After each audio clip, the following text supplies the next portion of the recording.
वाल्मिक कराडला अटक झाली म्हणजे तो शरण आलेला आहे पुणे CID ऑफिसमध्ये, काय सांगा? ठीक आहे, मला आपल्याकडूनच कळतंय. मी माझी सकाळी 10:30 वाजतापासून मीटिंग होती. आपणच सांगताय मला जर झाल्या असले अटक किंवा अरेस्ट झाली किंवा ते सिलेंडर झाले तर त्यांचं ते पोलीस यंत्रणेचा भाग आहे. ते अटक झाले तर चांगलं काम झालं, पण पोलीस यंत्रणेला माझी विनंती आहे की अटक कुठल्या गुन्ह्यात झाले आणि त्यांना आता कुठल्या गुन्ह्यात कसं त्या तपासामध्ये जे काही सगळं आहे त्याच्यामध्ये त्यांना मर्डर केसमध्ये त्यांचा संबंध असेल तर त्यांना अटक झाली पाहिजे.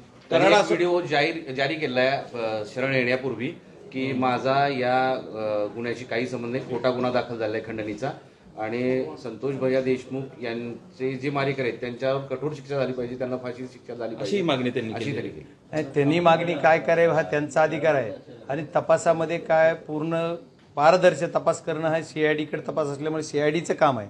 पण आता आपण सर्वजण माध्यमाशी बघतोय तर ते एवढा 23-24 दिवस डिक्लेअर करायला का लागले?